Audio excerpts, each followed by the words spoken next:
A blogging, tweeting, baseball man. Just sit back and listen, you'll become a fan.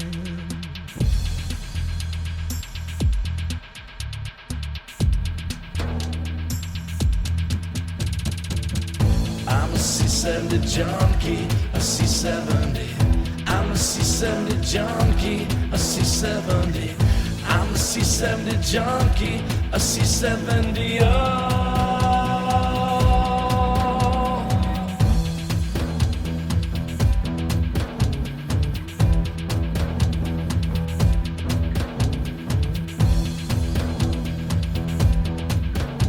And now your host, Daniel Shoptaw. Good evening. Welcome into another edition of Conversations with C70. I'm your host, Daniel Shoptaw at C70. Joining me tonight, we're doing another book review, and a really great book it is. It's Michael Clair's We Sacrifice Everything to Baseball. And joining me, of course, Michael Clair. Mike, how are you tonight? Oh, I'm so good. Thank you so much. How are you doing? I'm doing fine. It's kind of interesting. 2 or 3 weeks ago, on a different podcast, I had Carlos Collazo on, and I know Carlos from doing Playing Pepper way back in the day, and that's how you and I met too. Yeah. You know, when you were doing, I think it was Old Time Family Baseball, the blog. That's right. Yeah. Just writing general stuff there. You answered Pirates questions for me, which was good, and not always can you find somebody that's going to answer Pirates questions, so that was always helpful. And you've come a long way since then. Yeah. It's been God. When did you start with Playing Pepper? Was I think that it was 11 or 12, somewhere in that. wow? I mean, that was around the time I started writing about baseball. 2010. I was running Old Time Family Baseball. It was just a personal blog, and I mean, God, that first year was me just kind of figuring out what it was that I even wanted to write about. And that kind of took over my life. And yeah, I can't believe it. Here we are. You know, I worked at Cut 4 for a while, kind of continuing the same kind of stuff I was doing. And now we're talking baseball in Czech Republic. So little different. Yeah, I mean, it's very funny because, you know, especially that era, blogs started, and then, you know, 2 or 3 years later they were done, you know, but every once in a while people were able to take that and make a living out of it. I didn't, but a lot of people did, and it's amazing to have done that. I mean, you've worked for, you know, actually MLB with Cut 4, and I'm sure when you got started, you never expected that to happen. No. I've been there now. This is my 13th or 14th season. Actually, just found my offer letter. Well, because we're cleaning out the house as we get ready for our first kid. And I found my first offer letter from way back then. But yeah, you know, when they called and offered it, it was like, do I do this? Do I go to work in this field, and what'll that be like? So it was yeah. I couldn't believe anybody wanted to listen to what a guy saying in his apartment writing jokes about baseball had to think about it all. Yeah, I mean that's because you went to work. You know, you were doing something with baseball that was different, that had never really been done before. It was the humor part of that. Was there concern that, I mean, one, you didn't know how baseball was going to handle humor, but two, that you didn't necessarily want to see how the sausage was made to some degree? Yes, absolutely to both of those. You know, back then there was the baseball Twitter was kind of in its infancy. Like, it was there, but you know, I don't think Twitter was much less what it is now, but what it became. There was not graphs on Fangraphs. That was the absolute gold standard. But I mean, I remember my first day, I was like, oh, well, I'm writing for MLB now. It's got to be different. So I wrote, it was day one of the season. So I wrote a tongue-in-cheek article about how Yangervis Solarte was going to win the MVP, because it was like week one. I started not actually on opening day.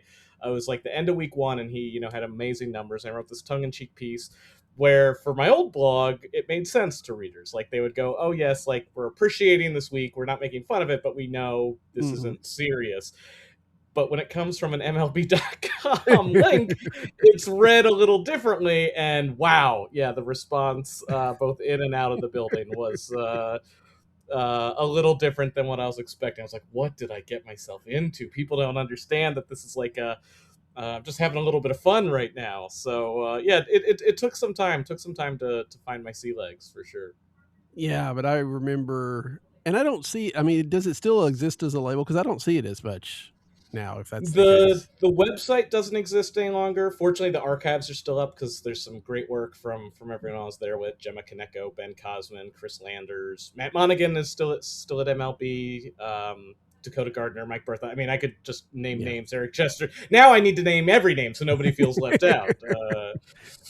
But Well, if everybody you name yeah. will listen to the show, I'm fine with that. Yeah, Yeah, we're great. So, but the social media handle still exists, but is not used, nearly Mhm. as much as it was back in the day. So Yeah, but there was so much, and it was really a joy of baseball type of thing.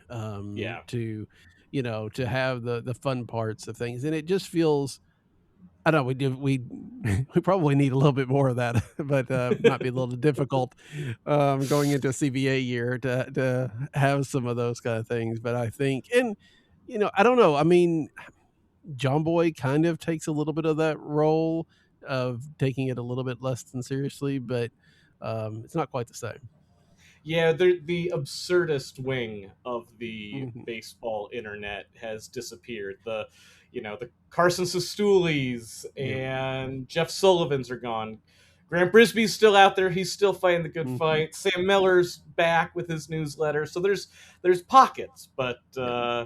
yeah, that sort of overall absurdity. That kind of sickos committee stuff. Like if you're a college football fan, there's a lot Mhm. of that for college football now, but there's not the same thing for baseball, unfortunately.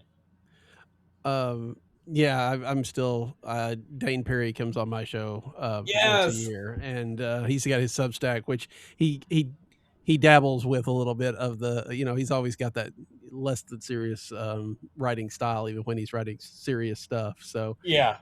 it's always fun. So, let's transition then, the book.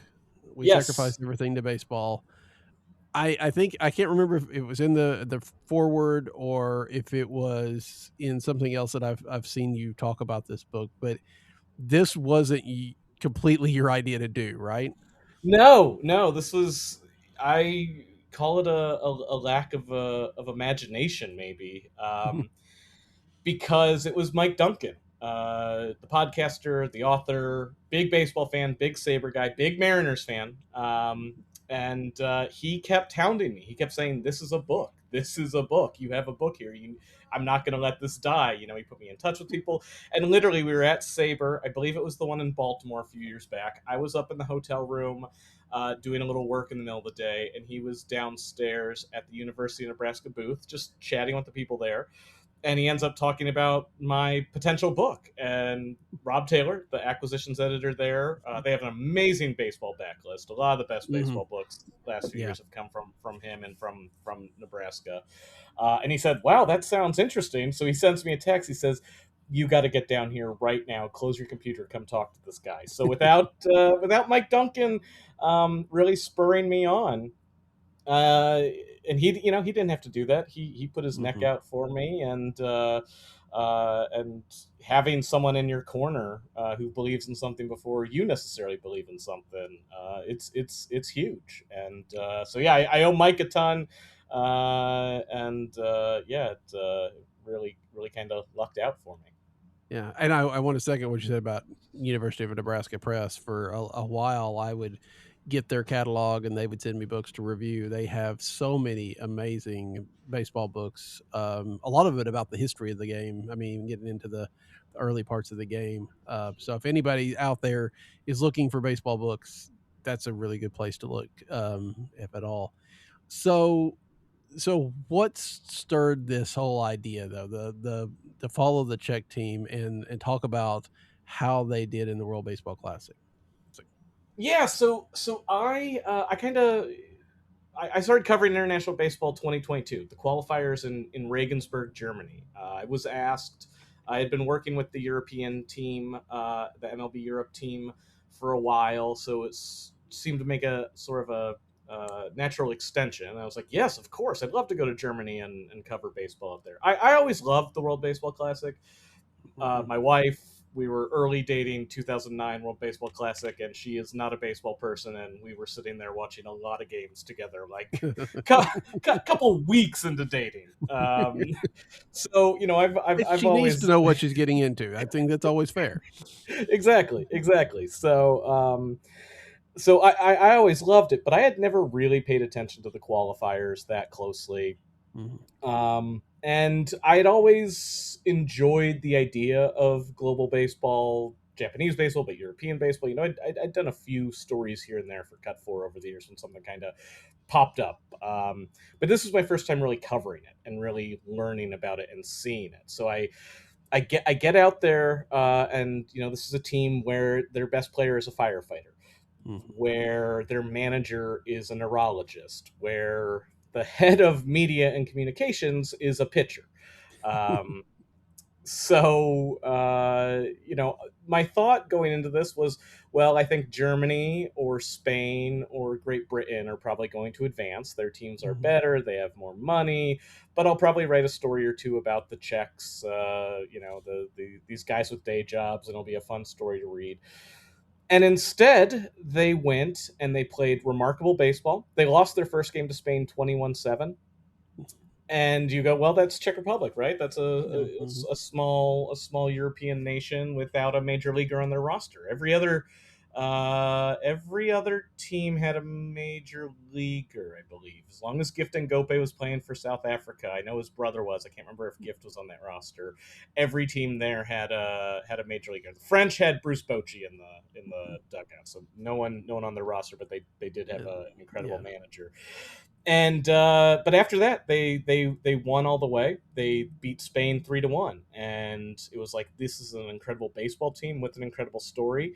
We went, MLB shot a documentary in Prague, in the winter of 2023 before the World Baseball Classic, where we went to the players' jobs, we went to their homes, we saw their lives, we saw the fields, and I say in the book that I became friends with a lot of these Mhm. guys.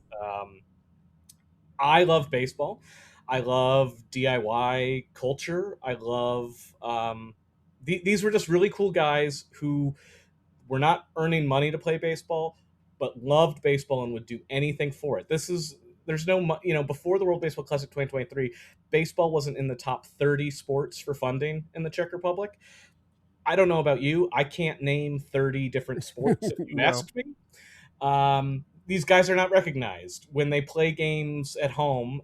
Back then, the numbers aren't that much higher now, but there'd be maybe 2 dozen people in the stands, and a lot of them are Mhm. are, are spouses and parents and friends. But they loved baseball and they could play at a professional level. So I loved the country, I loved the people, I loved the baseball, and I loved the story. And so then I got to cover them in Tokyo. They beat China, with a ninth inning comeback home run from Martin Mujic, who is a caretaker for his field in Hluboka outside of České Budějovice, about hour and a half south of Prague. So in some ways, he is one of the few professionals in that he earns his money from being out at a field every day, but it's by being the caretaker for it. And then we saw them play Japan, and even though they lost, they took an early lead. The electrical technician, Mhm.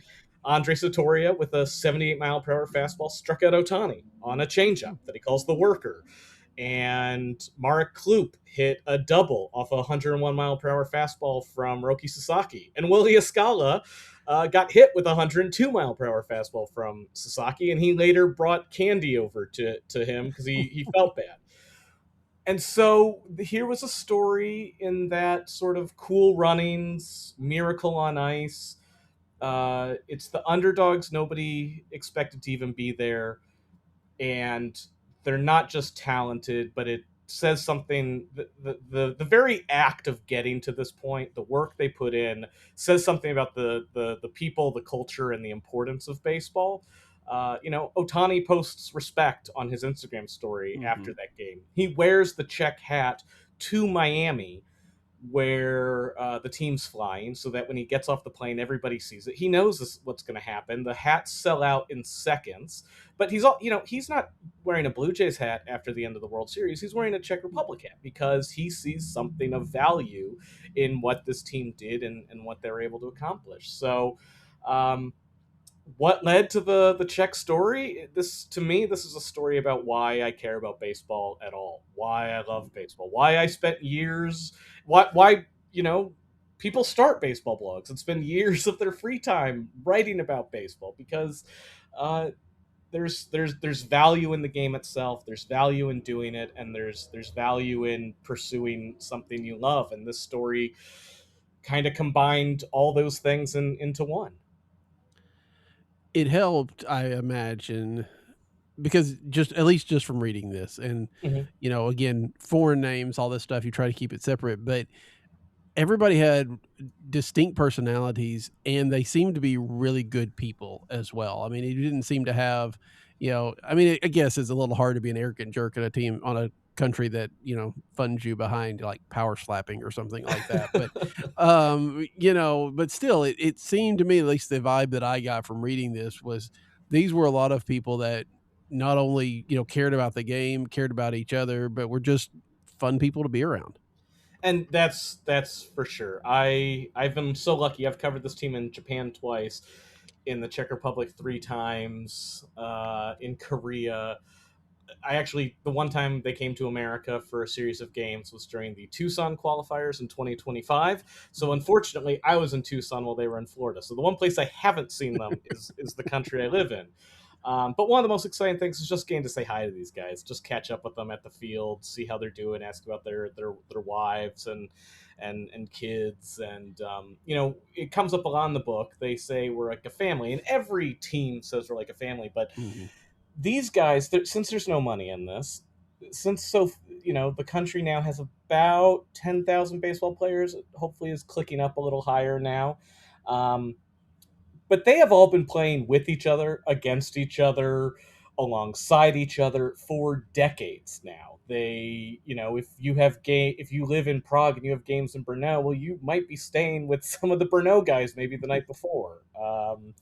So it's so tight knit. They know each other so well. We think of baseball, as sort of this individual game, as part of a larger team game, but there is something to the fact that these guys know where they're gonna be. They know what their skills are, what their weaknesses are, who needs to be told suck it up, do better, and who needs to be told, hey, you're doing great, keep it going. The manager, Pavel Hadim, was their manager in Little League. He was the first Mhm. coach of the first Czech team to make it to Williamsport, Pennsylvania in 2013 and 14, and two of those players made the World Baseball Classic roster. So this is a team, a full generation in the making, and yeah, the atmosphere around the team, the atmosphere with the guys, it's something really special. I don't think I'll ever find it again in my career. I'm lucky I found it once, and I'm just so lucky that I did. Yeah, I mean it's incredible to think of the continuity there of a guy that watched players for 10, 15 years, 20 years maybe even through that span, and to see them as they develop and really have that feel for them, something that for all the glitz and glamour that major league has, that's not there, right? I mean, a lot of guys, after we do this, the week after the trade deadline, are still meeting their manager now. They have an idea, they have scouting reports, but they don't know the person like these guys do. Yeah, and that's the other thing too, is that there is, when they're on the field, they want to win. They're just as competitive as Sure. anybody else. They're and that was one of the big things this last time, in 2026. The Czechs did not win a game. The pool was a lot more difficult, um, but it also was that nobody took them for granted. Nobody went into the Hmm. game thinking we'll just win. We don't have to worry about it. So it's why Pavel wore their bronze medal from the Euros this last year. First time Czechs have ever won a medal in the European Championships, because he wanted to show that we're not tourists. We're not just here for a good time and say, "Wow, can you believe it? We made it to Tokyo." But these guys care about each other on the field. They care about each other off the field. They're in each other's weddings, and it's just they all go out together, and you see a little bit of it in the book too. When they lose in the 2016 qualifier, well, everybody except Peter Zima goes out together because they Mhm. wanted to win, but it didn't happen. Life goes on. We still have each other. Yeah.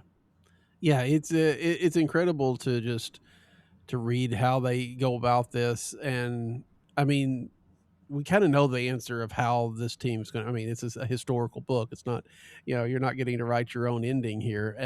But still, it's pretty gripping to watch and to read the descriptions of these games and knowing how much these guys put into this, how much sweat and equity they have in there. It's incredible to hear that, and it's such a different mindset. And again, nothing, not to take anything away from the major leagues or anything like that, but it is just a different mindset for us as fans to see.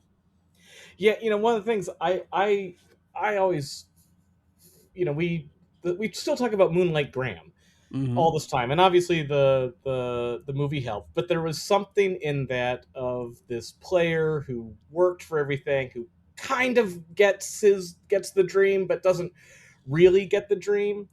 And we still have that with lots of minor leaguers. Lots of guys making it to AAA, or they get a call up, or you're the reliever and you're up to eat innings, and you eat Hmm. those innings, and your ERA is like 30 afterwards, and that's the last time you see the majors.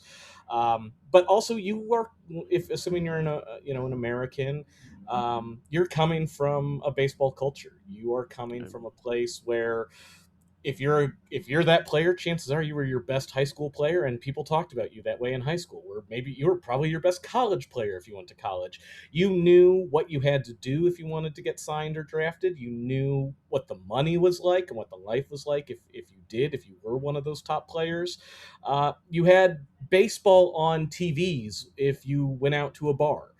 This is not the case for players in Europe and players from smaller countries. They are truly doing it because maybe when they're 16, 17, 18, yeah, they're dreaming of the majors, but no one has done it yet, so no one can come back and say this is exactly what you have to do. These are the things you got to know. Hmm. That that there is an importance there. I've talked to some of these players who played in the minors, and it's really hard when nobody speaks. They all speak English, but Right. um, nobody speaks your native language, and you're doing this at home where you're not sure you're ever going to be signed, and if you are, it's not, maybe it won't be for that much money, and nobody's made it. So do you keep doing and trying to play, or do you go back to school, get a job? And some are trying to do both, but it's obviously really really hard to do that for a long time. Yeah, it is. It's so, and you're right. I mean, it's just not a game. We grow up in it. It's embedded in us, and it's an American game. You do a good job in the book about explaining how baseball comes to the Czech Republic. Over the historical issues of it. But why do you think it took root the way it did? Sorry, you broke up there for a second. What was that? Oh, just why did it take root there, in a way that, as a foreign game, a foreign land. What is it about baseball that makes it grow in places like that? Yeah, it's really unique because most of baseball in Europe, and not all of it, but most of it comes from America. Most of Mhm. baseball around the world, in some ways, comes from America. It goes to Japan in the late 1860s and 1870s, first from American sailors, then from an American school teacher who starts to spread the game. It goes to Cuba because of students who were in America in the 1860s going back to Cuba. It finds its way largely to Germany and Italy post World War II from American military bases, American service members. some of it was they were just playing baseball, and so the locals happened to say, "This looks really cool. What's going on?" And some of it literally was part of American foreign diplomacy. Was Hmm. baseball spreads democracy. The Czechs living in they were as Czechoslovakia under USSR rule, they were allowed to play baseball, but it was certainly not embraced. It was seen as a Western game and an imperialist game. They were really only allowed to play because the Cubans loved it, thanks to Fidel Castro. And so in 1975, I believe, a Cuban team came over. That was the first time a quote unquote pro team had come to Czechoslovakia, even though they weren't technically pro, but I mean, this is the Comparatively. unbeatable. Yeah, these are the unbeatable Cuban teams at the time. This is Mm. these are essentially pro ball players. All the equipment out there is Cuban. It's the Batos company, and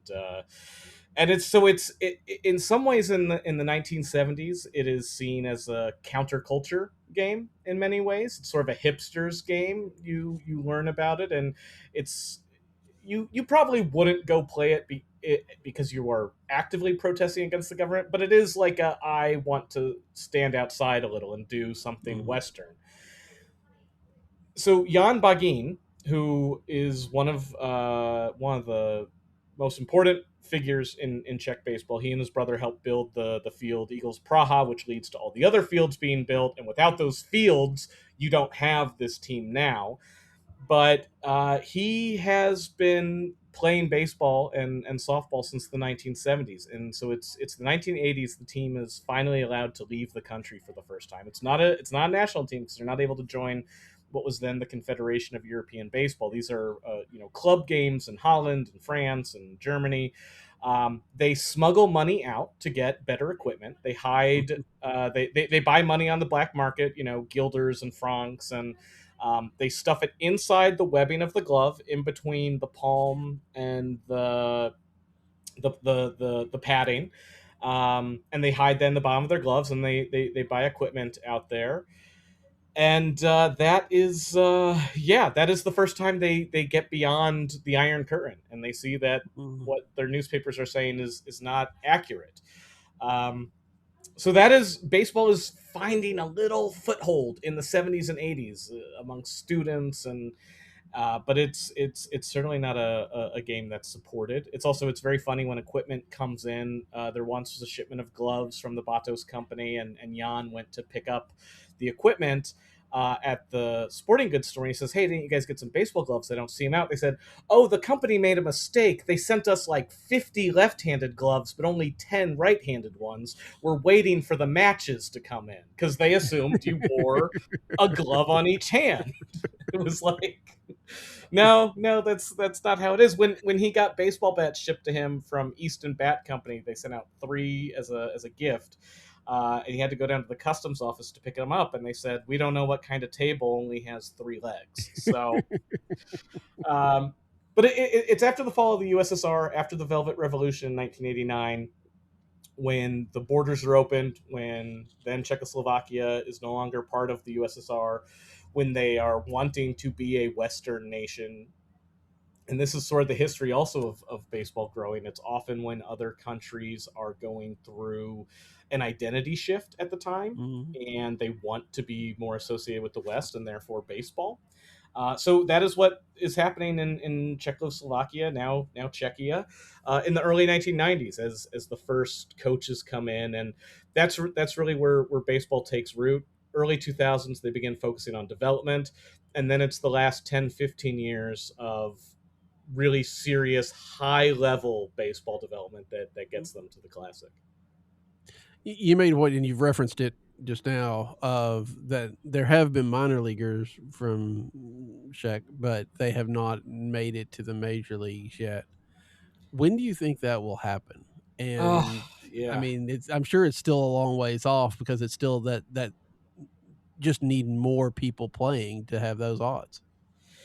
Yeah, it's really tough to say because we can tell that this team is better. Hmm. They, making it to the World Baseball Classic, beating China, which has hundreds of thousands of players in the nation. They have a professional league that starts, I think, this week, and there's a lot of Cuban players actually heading out there to play right now. Um, but there are also no Czechs currently in the minor leagues.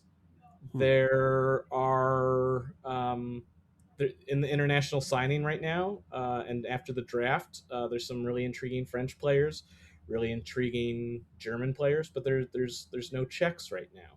And yeah, part of that is a numbers game. Part of it is it takes, we talk about Canadian players here in the States as needing maybe a couple more years to catch up to like the guys who grew up in Texas because they lacked the reps that those guys had. Mm-hmm. Well, forget Canada. How about Czechia, where their top league plays a 50 game season? So they need even more time to catch up, and there's fewer minor league spots now. Marek Kloop, the outfielder, he was a D2 star here in America. Really great player. I thought he deserved a chance in the minor leagues. Didn't happen. He played 2 years in the American Association, played phenomenally. That got him a deal in Japan. He became the first European position player to ever play in the NPB. He got 5 at-bats before he broke his wrist and was released. He then became the first Czech player in the Mexican League this year before his release. But those are two, even though it was very brief time at each, those were two huge, huge accomplishments for the nation.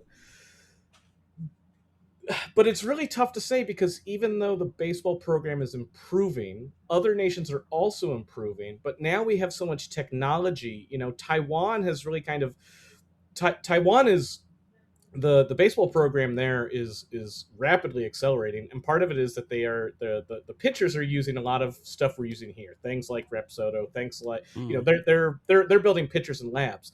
Czech Republic has one HitTrex machine. It costs $25,000. It's in Tempo Praha's indoor facility. You need a lot of money to even keep up with the technology. So I fully believe that there will be a Czech major leaguer. They're still sending great players to the States for college and high school and academies. There's more attention now than ever. You're also now getting the best players. In the past, not all the best players, but in the past, you would only get the players who failed in soccer, failed in hockey, failed in basketball, failed in tennis. Now some of those guys are saying, I want to play baseball. I want to be a baseball player. I think it's going to happen, but 5 years, 10 years is probably my best hope right now.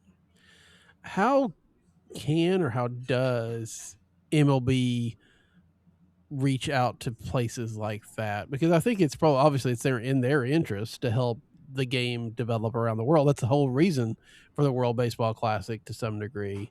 Are there methods that they can do to support them financially or with equipment or anything like that?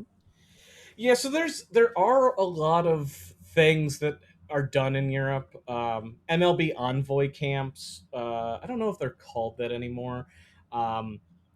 But coaches will go out, and there will be these elite development tournaments, elite development weeks, where the best players from all around Europe come to play. Obviously, the World Baseball Classic and the World Baseball Classic qualifiers are huge because, especially the qualifiers in some ways, because it gives these nations hope of how to get into the Classic. Like, if we can get to a qualifier, if we can get our team to a point we can be in a qualifier, and then they point to the Czechs. I mean, Poland is putting a lot of money into their program right now because they want to be the Czechs.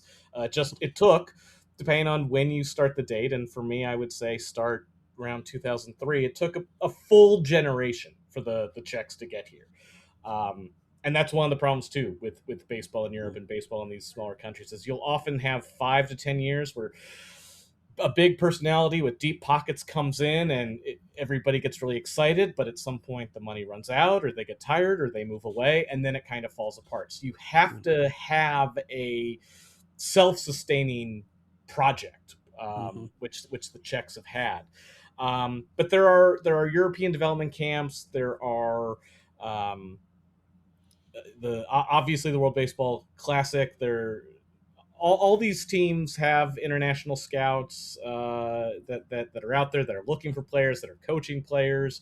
I know one actually right now that was in Sweden doing field hockey coaching because the mechanics of baseball is really similar to field hockey, and it was a great way for him to meet with the Swedish baseball team, but also help out a sport that in Sweden is bigger. So those are some of the things. I mean, we're seeing more games shown in Europe. BBC right now is showing games in England.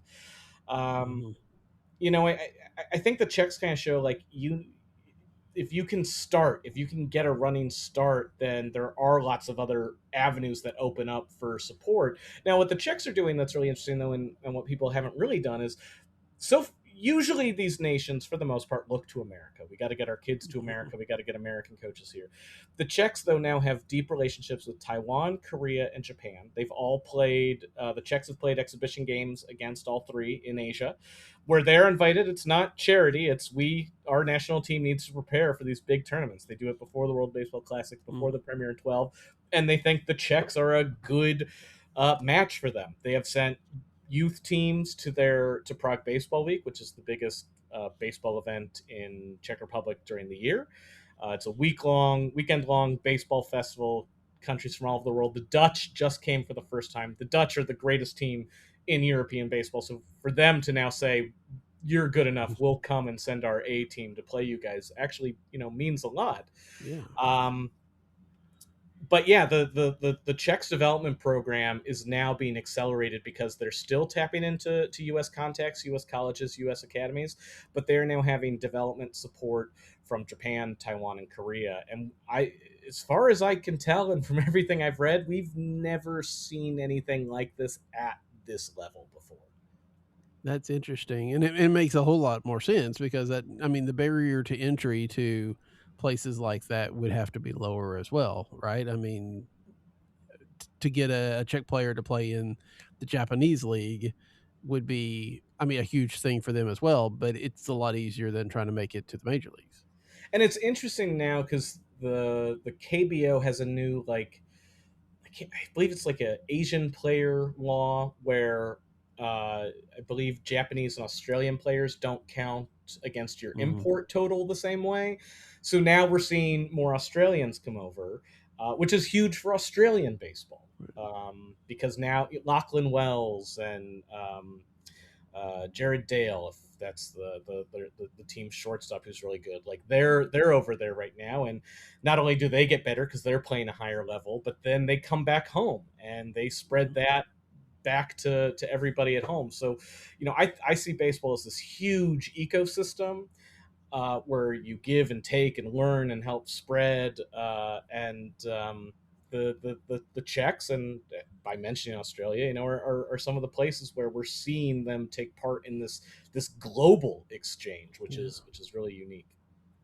It is, and it's just amazing to think about. I mean, when you talk about a global game, I think soccer comes up obviously because of the tradition and history there, but to have baseball start to do something similar is pretty amazing, and I look forward to. I mean, I might not be around to see it, but we've seen the makeup of MLB change over the last 20 or 30 years. To be able to have that continue and to have some new cultures even in the game is going to be amazing, and it's going to happen at some point. And that's I when I've kind of talked about my coverage of international at work, I often point to American soccer coverage and how 2014 I feel like was a big change for soccer here. It had obviously been growing for a long time, but casual fans really started getting into it, and you followed through the U.S. team, and then you follow, maybe you pick a EPL team, but maybe you also support your local MLS club or USL club. That's really kind of the future I see for baseball, where the major leagues is the best league. It's the league Mhm. the best players want to be in, um, but that there is an entire globe of baseball to follow, and that there are great players who, sometimes too, it's like a stylistic thing or a fit. Some players go to Japan and Korea, get better, and come back here, and some it's like, well, that league kind of fit your styles better.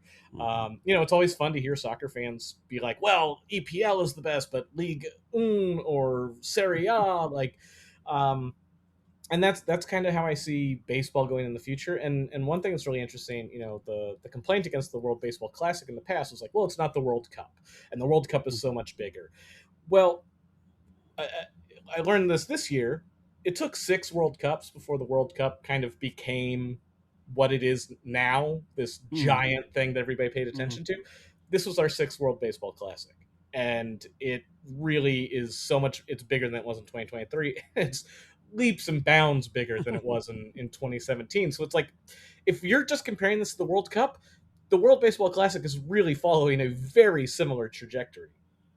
Yeah, that's pretty cool to hear, and I think that I can remember the original World Baseball Classic, and everybody kind of really didn't have an idea of what it was like, what it was going to be. But it doesn't take very long for people then to just really latch on to this idea of a national team, whether you're rooting for the U.S. or you're rooting for some of the other leagues. Just a chance to watch these other teams play. It's really cool, and I've got to admit, I'm a little bit surprised that there hasn't been a way for MLB Network or something like that to show, to find some way to partner with some of these other leagues, especially in the off season, to show some of these games. I guess they have with the some of the Dominican leagues and stuff like that, but having an opportunity to see these guys in action would only make the World Baseball Classic better.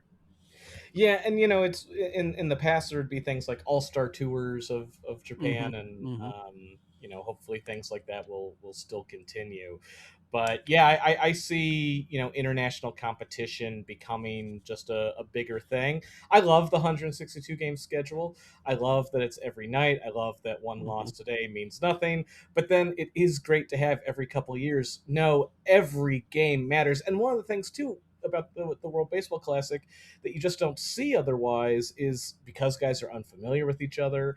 They haven't seen each other before. It's one game. You really can get those sort of magical performances where one person just leaves it all out there, and you Strikes win out the this. best player in the world. Exactly. Yeah, Andre Satoria, right there. Like, and you don't always see that in the major leagues across a 162 game season. I think Otani would put up some pretty good numbers, but for one day in 2023, although he came back, Otani wasn't in the lineup, but Murakami was in the lineup. Okamoto was in the lineup. Reigning MVP Teriyuki Sato was in the lineup, and Satoria pitched 4 2/3 shutout innings against those guys. Yeah. So everybody loves velocity, but pitch sequencing, location, all of that it has its place.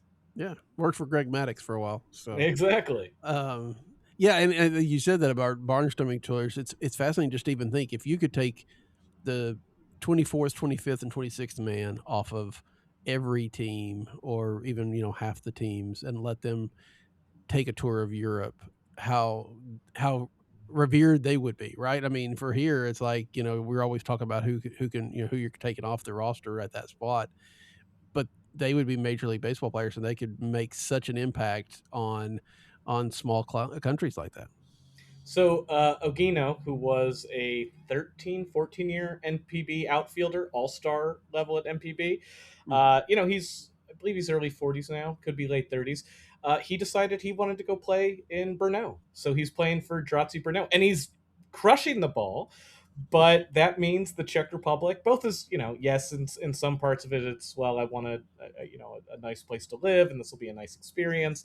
But he's not there not because of baseball. The baseball is good enough to be interesting to him, and what impact does that make? And that's Yeah. going to change the guys he trains with. So it's a lot of fun to see. So, do you keep in touch with the subjects of your book? Yes, yes. I keep in pretty good contact. Instagram is great because they post something and we can talk a little bit. But I check in. One of the guys just got married, so I sent a message, and yeah, it's I've spent probably close to like a school semester's worth of time in the Czech Republic now, and they have always been kind enough to let me feel like a part of the team, join in sometimes. I've gone out for drinks with some of the guys sometimes, and very lucky. But yeah, as I say, before I ever went, I couldn't imagine Czech baseball, and now I can't imagine my life without Czech baseball. Yeah. So I think as long as I'm on this planet, uh, I'll have a pretty close relationship with the guys over there. Oh, that's pretty awesome. How did they react when? I mean, obviously they knew the book was coming out and all that kind of stuff, but what was their reaction when they finally saw it? Yeah, so it's funny. Really, it's been really hard to get it over to Europe. So when I was Hmm. out there to do a book event, um, in July, right before Prague Baseball Week. A lot of these guys had not had one, had not seen one. It's only in English so far. Right. Knock on wood, we'll one day get a Czech translation. Knock on wood, hopefully have some news about some other stuff maybe going on. But no, a lot of them hadn't seen it yet. It's not in stores right now. You can get it at Les Objets Trouvés, a little cafe in Prague 7, and at Dan Morgan Books, a antiquarian leftist bookstore. His son is a second baseman in the national program and for Kolarska Praha. So there's a few places now you can actually get it in Prague, but no, for a lot of the guys, they hadn't gotten it yet. One funny thing is that I was giving a book to a guy, and I went, I hope you enjoy it. I hope I did right by you guys. He's like, I'm not really much of a reader, and it's like, all right, you know what? Maybe that's for the best. Well, he's not going to be a critic, if nothing Yeah, else. yeah, There's that for sure. yeah, and yeah. Go ahead. No, I was just gonna say, maybe that's the best thing is, it's their story, and obviously it's my interpretation of that. So maybe it's for the best that they don't read it, because they might go, "Oh, you completely got this wrong, man." Yeah, that's not at all what I was thinking. So, Yeah. Oh, wow. No um, way. so to step back from it just a little bit, though, this is your first book, right? If I Yes. okay, how? I mean, it always felt anytime I've ever even, which I'm never going to, but just that idea of writing a book seems overwhelming. What was the process like for you, and will you do it again? Oh, it was extremely overwhelming. Let me tell you that. I broke it up. I tried to break it up into. So I tend to write longer than my editors at MLB would probably like. Um, but even then, I tried to break the book up into sections I could understand. Like, okay, well, this section will be about 1,500 words, and that will lead to. So I almost tried to break it up into article chunks, and even if Mm. and one chapter might be like what I would consider like 4 article chunks. I was concerned it would read like because I wanted the book to be similar to 9 Innings from Daniel Okrent, Mm. where you meet the people and it's kind of led by the people you meet. But I didn't want it to feel like it was like 13 different player profiles. It just kind of got put together. So that was one of my concerns though with the way I was breaking it down. It's like, well, and hopefully I succeeded. But that was how I couldn't approach it as I have up to 90,000 words to tell this story. I Mhm. had to put it in terms I could better understand.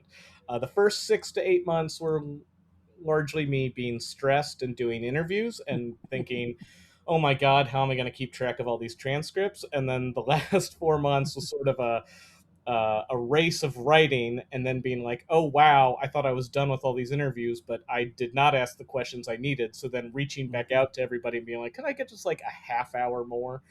Um, Wow. so I mean, I probably spent 3 hours with Mike Griffin, 12 hours over Zoom with Pavel Hadim, the manager, who would take my calls at the end of his day working at his doctor's office, seeing patients. So that was the process for the book. And right before I jumped on this call, I'm working on a new proposal that I need to turn in to my agent soon. So if this is my only book, it's because nobody wants the second one. But hopefully, uh,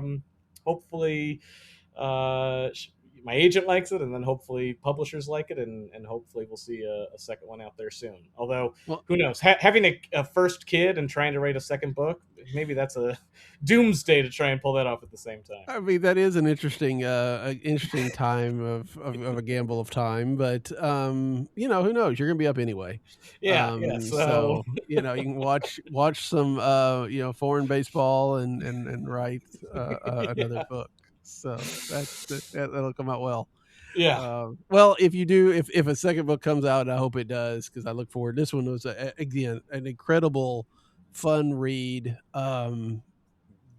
That, you know, a subject that I didn't know very much about at all, and I felt like I just couldn't put it down for time. So if anybody hasn't read it, they need to. And then I look forward to reading whatever else that you might have, and then you can come back on here and talk about that one.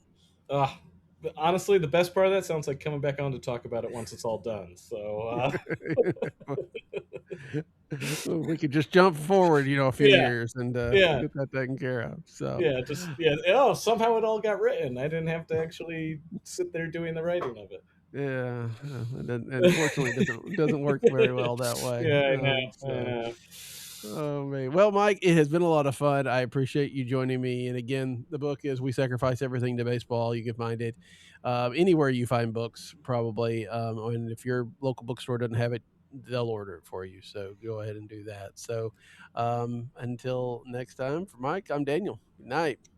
I was just going to ask you, Jason, was this going to be the Ohtani rule right here, where we're going to see King Albert hit a bomb and then come in and throw a scoreless inning? Down the left field line, it is gone. A bomb! Good call right there. How about it? Kidding me in this ballpark? Number 31. Wow. He was so done with the 0 for 5 last night that he was like, let me get a rip. That is old Albert right there. That is just hit on the button. And like we've been saying all day, you just can't throw the ball down the middle at this level. I wonder how many of his 31 home runs he's hit here hit that rotunda. A bunch of them.